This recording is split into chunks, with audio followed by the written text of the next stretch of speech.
Hello నమస్తే, నేను journalist Srinivas. ఈరోజు న్యూస్ ఛానల్స్లో ముందుగా వెలుగు పేపర్లో వచ్చిన వార్తలు చూద్దాం. కేసీఆర్ జలద్రోహి, కృష్ణా గోదావరి నీటి హక్కులను ఏపీకి రాసిచ్చిండు సీఎం రేవంత్. ఆయన సంతకమే తెలంగాణ ప్రయోజనాలకు మరణశాసనమైంది. కేసీఆర్ జలద్రోహి అట ముఖ్యమంత్రి రేవంత్ రెడ్డి గారు చెప్తుండు. కృష్ణా గోదావరి జలాలను ఏపీకి రాసిచ్చిండట. మరి ఆ కాగితం బయటపెడితే అయిపోద్దిగా. మీరు రాజకీయాల కోసం కేసీఆర్ జలద్రోహి, కేసీఆర్ ఒప్పుకున్నాడు, కేసీఆర్ రాసిచ్చిండు అన్నాక ఇక మీరు ఏం పోరాటం చేస్తారు ఆంధ్రప్రదేశ్తో? ఇలా చంద్రబాబు నాయుడు గారితో నువ్వేంటివిగా రాసిచ్చిండని అయిపోయి రాసిచ్చిన కాగితం అమలు చేద్దాం అంటాడు. ఎవడని చెప్తారా? ఎట్లా తెలివి ఉన్నాడు అని చెప్తారా? రాసిచ్చిండని మన రాష్ట్రానికి సంబంధించి 10 ఏళ్ళు ముఖ్యమంత్రి చేసిన ఉద్యమ నాయకుడు గోదావరి కృష్ణా జలాలను ఏపీకి రాసిచ్చిండని మీరే ఒప్పుకుంటున్నాక ఒక ముఖ్యమంత్రి హోదాలో మనం ఎట్లా అభ్యంతరం చెబుతూ? ముఖ్యమంత్రి హోదాలో నిజంగానే మీరు అన్నట్టే కృష్ణా గోదావరి జలాలను రాసిచ్చిండు అంటే అయిపోయాగా. రాసిచ్చాడు, ఉంది ఆ కాగితం, బయట పెట్టరాదు మరి అనేది తెలంగాణ సమాజం అడుగుతుంది. అలా అంటే మీరు ఆంధ్రప్రదేశ్ బనకచర్ల పేరుతో అక్రమాలు చేయడానికో లేకపోతే అక్రమంగా మన జలాలను దోపిడీ చేయడానికి ప్రయత్నం చేస్తుంటే దాన్ని అడ్డుకోవాల్సింది పోయి కేసీఆర్ జలద్రోహి అంటాడు. మీరు అనాల్సింది ఏంది? ఆంధ్రప్రదేశ్ జలద్రోహి, చంద్రబాబు నాయుడు గారు జలద్రోహి ప్రయత్నం చేసిండని చెప్పాలా. దాని బదులు మీరు ఇది చెబుతున్నట్టునే మీ ద్రోహం ఏంది, ఎవరు ఇక్కడ ఇవాళ తెలంగాణ ప్రజలకి తెలంగాణకి ద్రోహం చేయడానికి ప్రయత్నం చేస్తారో అర్థమవుతుంది. ఎంత దురదృష్టం, దౌర్భాగ్యం అంటే కేంద్రంలో ఉన్న పర్యావరణ శాఖ, అటవీ శాఖ రిజెక్ట్ చేసే వరకు కూడా ఇలా తెలియదు. ఆంధ్రప్రదేశ్కి సంబంధించిన ఫైల్ని, బనకచర్ల ఫైల్ని రిజెక్ట్ చేసి తిరస్కరించే వరకు కూడా ఇలా తెలియదు ఆ డిపిఆర్ని. అంటే అంత సమన్వయ లోపం, అంత సబ్జెక్ట్ లేనితనం అయిపోయింది మన ప్రభుత్వం పరిస్థితి. వాళ్ళు కొర్రీలు పెట్టి వాళ్ళు ఇది లోపం ఉంది, ఇది లోపం ఉంది అని చెప్పేదాకా కూడా ఆ లోపం పైన మీరు ఒక కంప్లైంట్ ఇవ్వలేము. మీరు ఏ కాడికి ఏమి ఇస్తున్నారు? బనకచర్లని మాకు నష్టం జరిగింది, అడ్డుకోండి, ఆపండి. ఎందుకు ఆపాలి అనేది కేటగిరికల్గా అంశాల వారిగా అని చెప్పారా? చెప్పలే. వీళ్ళు కళ్ళు మూసుకున్నా కానీ కేంద్రంలో ఉన్న డిపార్ట్మెంట్లోని ఆఫీసర్ల ఫైల్ అంతా చదివి నాయన ఇది వేరే ఉంది, 1989 గోదావరి ట్రిబ్యునల్ అవార్డుకి వ్యతిరేకంగా ఉంది, దాంతోపాటు కొన్ని మీరు సిడబ్ల్యూసి నుంచి అసలు నీటి లభ్యత, వరద నీటి లభ్యత ఎంత ఉందో తీసుకోండి, ఇవన్నీ లేకుండా మీరు ఉట్టినే కాగితం వేసిపోతే ఎట్లా అని చెప్పి అడ్డం పెట్టింది. అప్పటిదాకా కూడా మనవాళ్ళు తెలియలేదు, అసలు వాళ్ళకి ఎక్కడ కంప్లైంట్ ఇవ్వలేదు, ఎన్విరాన్మెంట్కి కానీ అటవీ శాఖకి కానీ. అంటే మీ ఎవరు ద్రోహి, ఎవరు ఎటు పోతున్నారు, అయోమయం, గందరగోళంలో ఎవరు ఉన్నారో అర్థమవుతుంది. చంద్రబాబు నాయుడు గారు 45 సంవత్సరాల రాజకీయ జీవితం 3 సార్లు ముఖ్యమంత్రి చేసిండు. ఆయన తెలవకనా? అంటే ఒక ప్రాజెక్టు కట్టాలంటే ఏం ఫస్ట్ ఎక్కడ పునాది, ఎక్కడ స్టార్ట్ చేయాలి, ఏ ఏజెన్సీ దగ్గర ఫస్ట్ పోవాలి, ఫస్ట్ ఎన్విరాన్మెంటల్, పొల్యూషన్ డిపార్ట్మెంటు, అటవీ శాఖ అనుమతులు, ఎన్జిటి ఇట్లాంటి కేసులు కాకుండా చూసుకోవాల్సిన, దాని తర్వాత నెక్స్ట్ స్టెప్ సిడబ్ల్యూసి, దాని తర్వాత నెక్స్ట్ స్టెప్ ఇట్లా జలవనరుల శాఖ ఇట్లా ఉంటుంది. ఇవన్నీ తెలవకనా? ఆయన ఏం చేసిండు? కాగితం ఎక్కడో పెట్టాల్సింది ఎక్కడో పెట్టిండు. అంటే ఆయన ఒక బాధ. అంటే నేను బనకచర్ల కట్టుకుంటున్నా అంటే తెలంగాణ వాళ్ళు అడ్డుపడరు, తెలంగాణ వాళ్ళు ఒక సెంటిమెంట్ కోసం ఆయన చూసిండు. నువ్వు దానికి కొద్దిగా ఊపందెత్తున్నావు. చంద్రబాబు నాయుడు గారు పార్టీ బతకాలంటే బనకచర్ల బతకాలి, బనకచర్ల బతకాలంటే మనకు అన్యాయం చేయాలని చెప్తుంటే ఇప్పుడు ఆయన బతకడం కోసం మీరు రాజకీయం చేస్తున్నట్టు ఉంది. ఎవడన్నా విమానం ఎక్కాలా, ఢిల్లీయో లేదా ఇంకో దగ్గరకో పోవాలా, ఏం చేయాలి? విమానం ఎక్కాలంటే, ఫ్లైట్ ఎక్కాలంటే ముందు ఆన్లైన్లో ఫ్లైట్ టికెట్ బుక్ చేసుకోవాలా, ఆ ఫ్లైట్ టికెట్ తీసుకొని ఆ టైంకి 1 గంట ముందు పోవాలా, బోర్డింగ్ దగ్గర చెక్ చేసుకోవాలా, బోర్డింగ్ పాస్ ఇస్తారు వాళ్ళు, ఇదంతా అయిన తర్వాత ఫ్లైట్ దగ్గర తీసిపోతారు. అట్లా కాకుండా ఇప్పుడు చంద్రబాబు నాయుడు గారు ఏం చేసిండు? నేను ఢిల్లీ పోవాలని డైరెక్ట్ సూట్ కేసు పట్టుకొని ఎయిర్పోర్ట్కి పోయిండు. ఎయిర్పోర్ట్ పోయి ఆడ పోలీసు వాళ్ళని అడిగితే నీ టికెట్ ఏది, నీ కథ ఏది, నువ్వు ఇదేంది ప్రొసీజర్ నాయన, ఇది బస్సు కాదు టికెట్ ఇవ్వడానికి, ముందు టికెట్ బుక్ చేసుకోవాలి, నీ సీటు ఇదంతా కన్ఫర్మేషన్ కావాలి, ఫ్లైట్ నెంబరు ఇదంతా ఉంటేనే రాణిస్తామని తిప్పి పంపారు. ఇక అదైంది బనకచర్ల కథ. వీళ్ళకి అది కూడా తెలవాలి. నువ్వు ఫ్లైట్ ఎక్కడానికి డైరెక్ట్ ఎయిర్పోర్ట్కి ఎట్టవుతారో నాయన, నువ్వు అసలు బుక్ చేసుకున్నా, నీ టికెట్ నెంబర్ ఎంత, నీ ఫ్లైట్ నెంబర్ ఎంత, ఏ టైంకి నీ ఫ్లైటు, ఏది లేకుండా నువ్వు పోయి బనకచర్ల ఎట్టాన్నావని వీళ్ళు ఒక కంప్లైంట్ కూడా పెట్టలేము.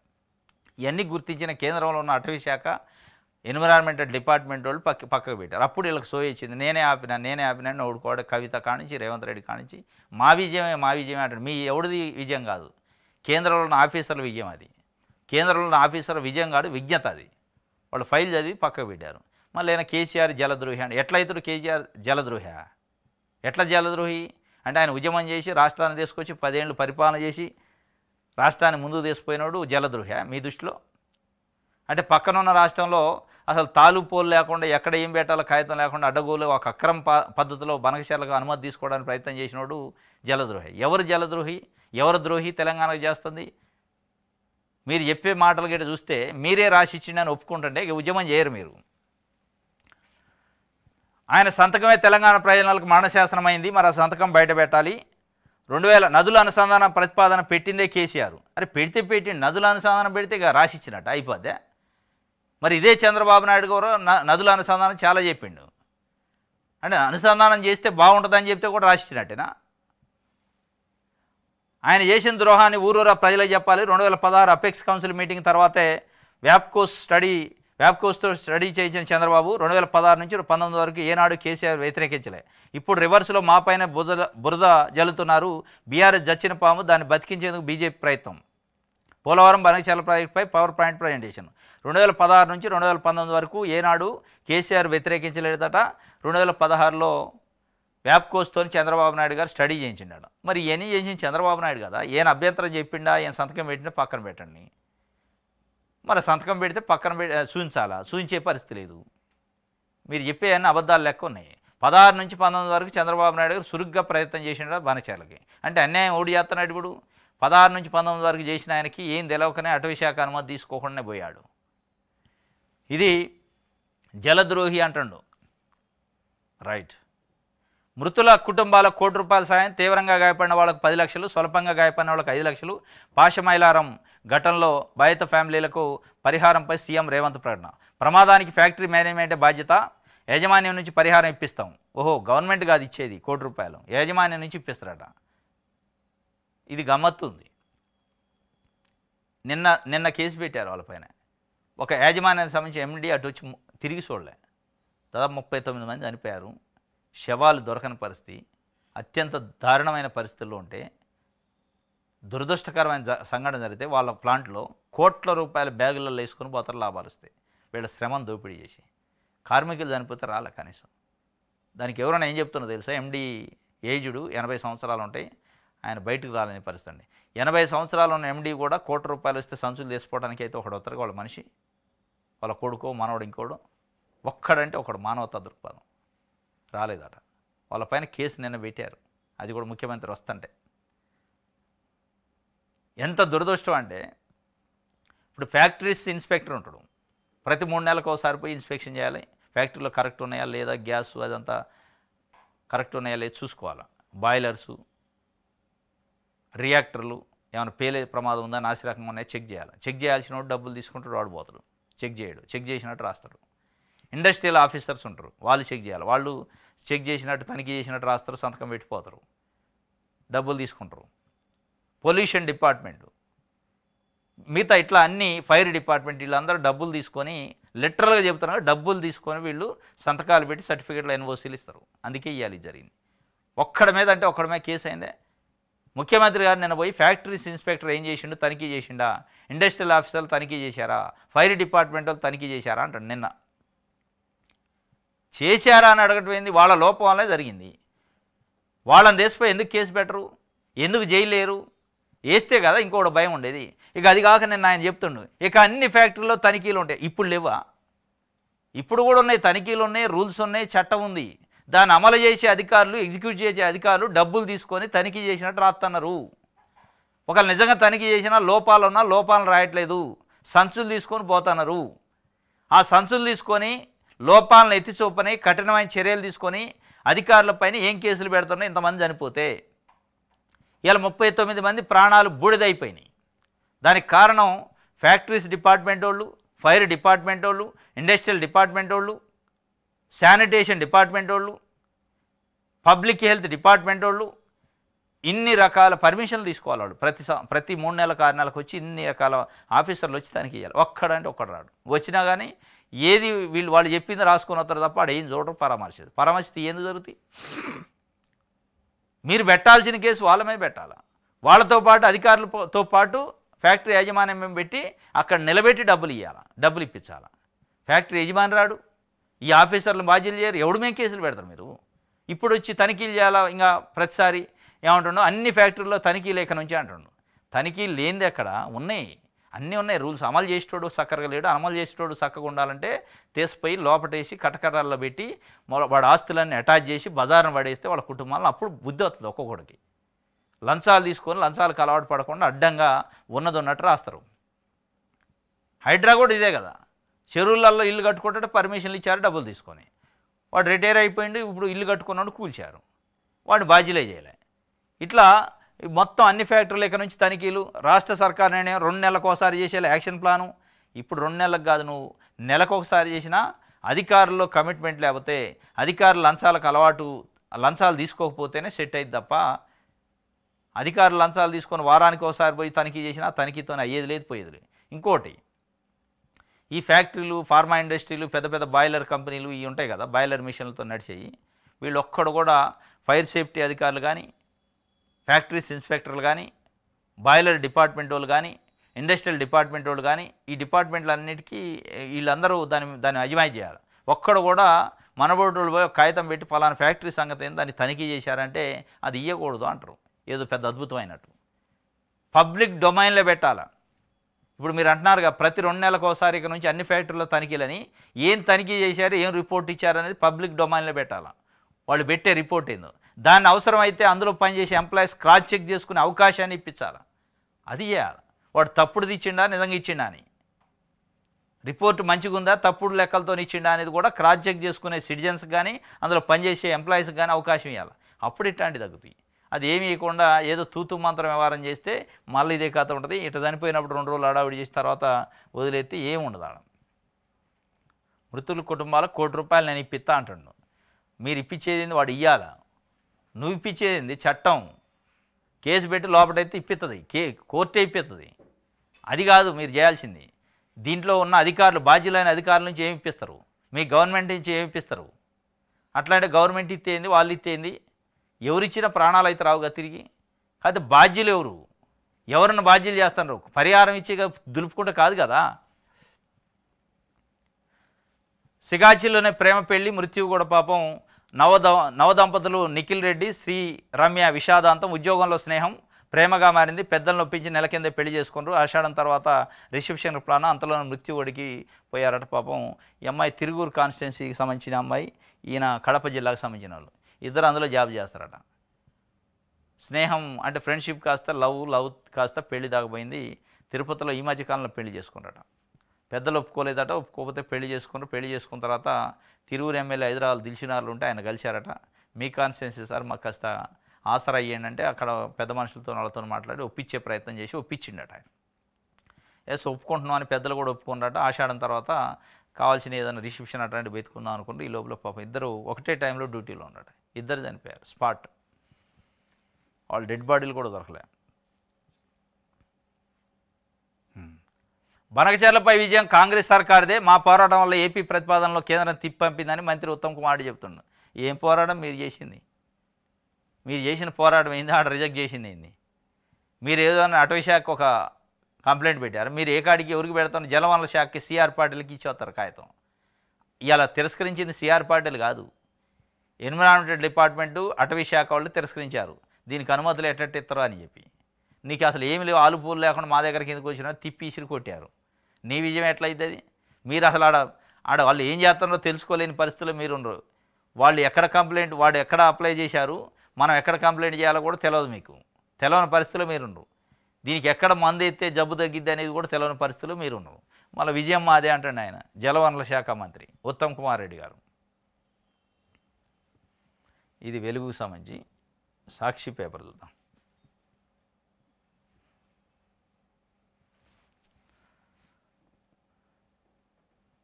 మృత్యుపాశం 40కి దాటిందట. మృతుల సంఖ్య పాశమైలారం ఘటనలో రోదనలో ఆక్రందనలు, ఎన్నడూ ఎరగని ఘోరం. సిగాచి పరిశ్రమ ప్రమాదంపై సీఎం రేవంత్ రెడ్డి చెబుతుండు. ఇన్ని ప్రాణాలు పోవడం ఉమ్మడి రాష్ట్రంలో సైతం జరగలేదు అని చెప్తుండు. జరిగాక భవిష్యత్తులో జరగకుండా ఏం తీసుకుంటారో చెప్పండి. మీరు ఏదో అడవుడికి పోయి పరామర్శ చేసి అయిపోయింది ఇక నేను ఏది చెప్పిన ₹1 చెప్పినా అని చెప్పి పేలింది డ్రయర్ ఛాంబర్ అట. రైట్. సెటిల్మెంట్లకు అడ్డాలుగా పోలీస్ స్టేషన్లో పోలీసుల తీరుపై మరోసారి హైకోర్టు ఫైర్ అయింది నిన్న.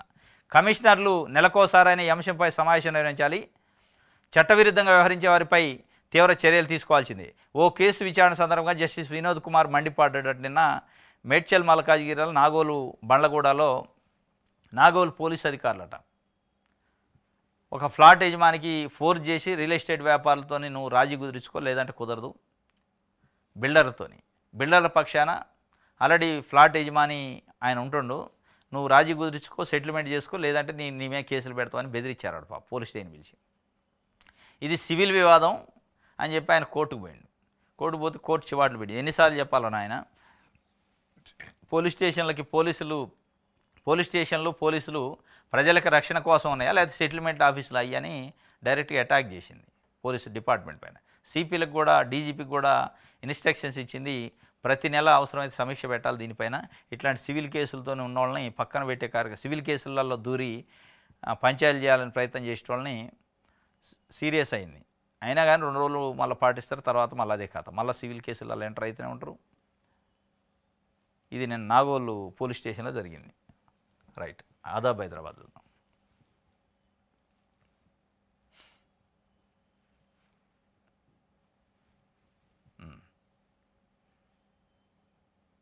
రైట్, పక్షపాతమా ఇష్టారాజ్యమా? భాస్కర్ రెడ్డి ప్రమోషన్పై నిప్పులు చేరిన నిపుణులు, నచ్చినోళ్లకు బెల్లం, నచ్చనోళ్లకు సున్నం.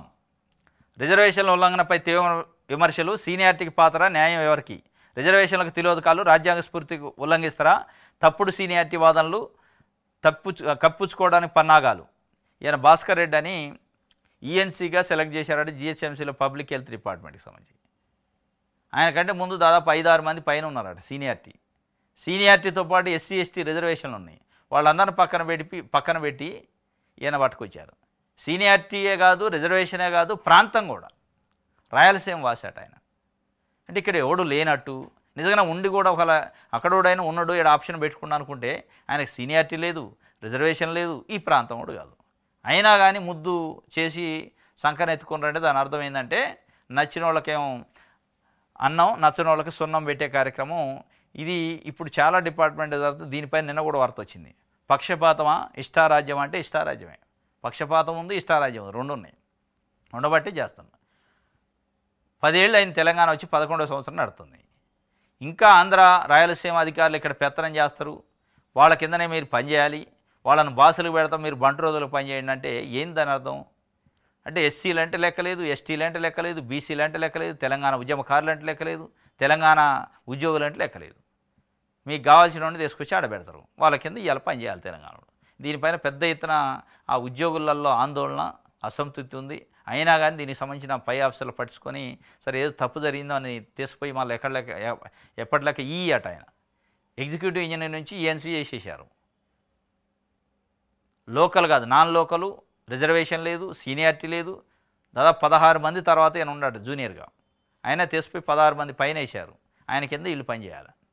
కాబట్టి ఇప్పటికైనా దానికి సంబంధించిన సంబంధిత అధికారులు ఎవరో ఆ జిహెచ్ఎంసీ కమిషనర్ వాళ్ళు చొరవ తీసుకొని దానిపైన చర్య తీసుకొని ఆయన్ని మళ్ళీ డిమోషన్ చేసి దానికి అర్హులు ఎవరుండో వాళ్ళని పెట్టాలి. రైట్, ఆంధ్రప్రభ చూద్దాం. బారాసాను బతికించేందుకు భాజపా కుట్ర చేస్తుందట. బనకచర్లపై 2 పార్టీల రాజకీయం, ఇందులో కిషన్ రెడ్డి ప్రధాన పాత్ర. ఆయన ప్రతి మాట గులాబీ స్క్రిప్టే. సమస్య పరిష్కరించకుండా లిటిగేషను, పెద్దన పాత్ర విస్మరించి కేంద్ర ప్రభుత్వం. బారాసాను బతికించడానికి భాజపా కుట్రట అని చెప్పి ముఖ్యమంత్రి గారు అంటున్నారు. మీరు తెలుగుదేశం పార్టీని బతికించడానికి బనకచర్లని మీరు చేస్తున్నారు, దాని మీద వేసుకొని చంద్రబాబు నాయుడు గారిని వెనకేసుకొస్తారని తెలంగాణలో జనాలు అనుకుంటున్నారు.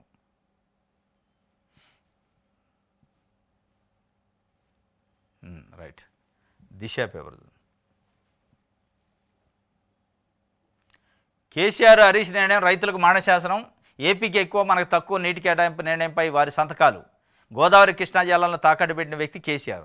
ఆ తాకట్టు పెట్టిన కాగితం ఉంటే బయట పెడితే బాగా.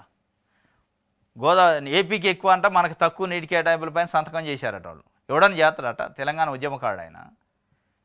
ఏమవుతుంది అంటే చేపల పులుసును రాగి ముద్ద మాకు అవసరం లేదు, దానికోసం చేస్తాడు ఎవడన్న. అంటే కేసీఆర్కి చేపల పులుసు తినే స్తోమత లేక, లేకపోతే రాగి ముద్ద తినే స్తోమత లేక ఆడిదాకా పోయి సంతకం పెట్టి వస్తాడు. ఏదో ఆయన నదుల అనుసంధానం గురించి చెప్తే దానికోసం లేదు ఇక నువ్వు సంతకం పెట్టినా అందుకే అయిపోయింది ఇక మనం మాట్లాడొద్దు అన్నట్టు చెప్తుండు. రేవంత్ రెడ్డి గారి ఉద్దేశం అయితే కేసీఆర్ ఒప్పుకుండా సంతకం పెట్టిన కాబట్టి మనం కూడా సరెండర్ అవ్వాలి చంద్రబాబు నాయుడు గారికి అని చెప్తుండు. ఏడబెట్టిండి సంతకం అంటే చూపించడం, ఆ సంతకం చూపిస్తే అయిపోయాయి కదా. భూదాన భూముల్లో నిర్మాణాలపై నివేదిక ఇవ్వండి, కోర్టు ధిక్కరణ పిటిషన్లో రంగారెడ్డి కలెక్టర్కు హైకోర్టు ఆదేశం, ప్రతివాదులుగా ఐఏఎస్లు ఐపీఎస్లు. రంగారెడ్డి జిల్లా మహేశ్వరం మండలం నాగారం గ్రామంలో భూదాన భూముల్లో ఎలాంటి చర్యలు చేపట్టరాదని ఉత్తర్వులకు విరుద్ధంగా ప్రతివాదులైన ఐఏఎస్ ఐపీఎస్ వారి బంధువులు ఇతర ప్రైవేటు వ్యక్తులు చేపట్టిన నిర్మాణాలపై నివేదిక సమర్పించాలంటూ రంగారెడ్డి జిల్లా కలెక్టర్కు హైకోర్టు ఆదేశాలు జారీ చేసింది. నాగారంలోని సర్వే నెంబర్ 181, 182, 194, 195లో భూదాన భూముల్లో అక్రమాలపై విచారణ జరపాలంటూ రాష్ట్ర ప్రభుత్వంలోని ఉన్నతాధికారులకు ఫిబ్రవరి, మార్చి నెలలో ఫిర్యాదు చేసినా చర్య తీసుకోకపోవడంతో దీనిపై సిబిఐ, ఈడీలతో దర్యాప్తు జరిపించాలంటూ మహేశ్వరం మండలానికి చెందిన బీర్ల మల్లేష్ హైకోర్టులో పిటిషన్ వేసిండు. ఆ పిటిషన్పై హైకోర్టు ప్రభుత్వానికి, చీఫ్ సెక్రటరీకి, కలెక్టర్కి ఆదేశాలు ఇచ్చింది. ఆ భూదాన్ భూములపైన తదుపరి ఏమీ కార్యక్రమాలు జరగకుండా మొత్తం హోల్డ్లో పెట్టేయండి అంది. మళ్ళీ ఆ భూదాన్ భూములు ఎవరు? సర్వే నెంబరు నాగారంలో, మహేశ్వరం మండలం నాగారంలో 181, 182, 194, 195కు సంబంధించిన భూదాన్ భూములన్నీ కొన్నదెవరంటే, ఆక్రమించుకుందెవరంటే ఐఏఎస్లు, ఐపీఎస్లు, ఆల్ ఇండియా సర్వీసు. అంటే ఈ రాష్ట్రంలో ఏమైనా అక్రమాలు జరిగితే అడ్డుకోవాల్సిన ఐపీఎస్లు, ఐఏఎస్లే దాన్ని కబ్జా చేశారు. దానిపైన చేశారు. చేసిన తర్వాత హైకోర్టు చెప్పాక నాగాలి కదా, హైకోర్టు చెప్పింది అక్కడ ఏం జరగవద్దు, నిర్మాణాలు కానీ దానిపైన మొత్తం స్టేటస్ ఉంచాలి, ఎట్టుందో అట్టు ఉంచాలి, దానిపైన ట్రాన్సాక్షన్ జరగవద్దు అని చెప్పింది. అయినా బిల్డింగ్లు కడుతున్నట్ట, కన్స్ట్రక్షన్స్. అంటే ఏ స్థాయిలో గట్స్ ఉన్నాయి, ఏ స్థాయిలో అక్రమార్జనకి తాతాలు ఆడుతున్న ఐఏఎస్లు, ఐపీఎస్లు అనేది దానికి స్పష్టంగా. దానిపైన నేను రంగారెడ్డి జిల్లా కలెక్టర్ని ఆదేశించిన కోర్టు అసలు ఆ కట్టడాల నిర్మాణాలపైన నాకు నివేదిక ఇవ్వండి కోర్టుకు అని చెప్పి. మరి ఏమిస్తూ చూడాలి. మళ్ళీ వాళ్ళు ఈయన ఐఏఎస్ఏ, వాళ్ళు ఐఏఎస్ కదా, కలెక్టర్ కూడా ఐఏఎస్ఏ ఉంటాడు, వాళ్ళు ఐఏఎస్లు. మరి మనం ఒకటే కాబట్టి తప్పుడు నివేదిక ఇస్తారని చూడాలి. మొత్తానికి భూదాన భూముల్లో నిర్మాణాలపై నివేదిక ఇవ్వండి అంటే ఐఏఎస్, ఐపీఎస్లకు కూడా నీతి నియమాలకి తిలోదకాలు ఇచ్చి అడ్డగోలుగా సంపాదన లక్ష్యంగా పనిచేస్తున్నప్పుడు ఇంకెవడికి చెప్పుకోవాలా వ్యవస్థ? ఎవడు కాపాడాలిగా? ఎవడన్నా ఒక 10 గుంటల భూమి నాది పక్కోడు కబ్జా చేసిందంటే పోవాల్సింది ఎక్కడికి? ఎస్పీ దగ్గరకు, కలెక్టర్ దగ్గరకు. ఇక వాళ్ళే కబ్జాదారులు అయ్యారు కదా, వాళ్ళే న్యాయం చేస్తారు అనేది ఇప్పుడు సామాన్య ప్రజల్లో ఒక చర్చ. ఇది ఈనాడుకి సంబంధించి రైట్. ఇది ఈరోజు న్యూస్ అనాలిసిస్. రేపు తాజా వార్తలతో తిరిగి కలుసుకుందాం. Thank you.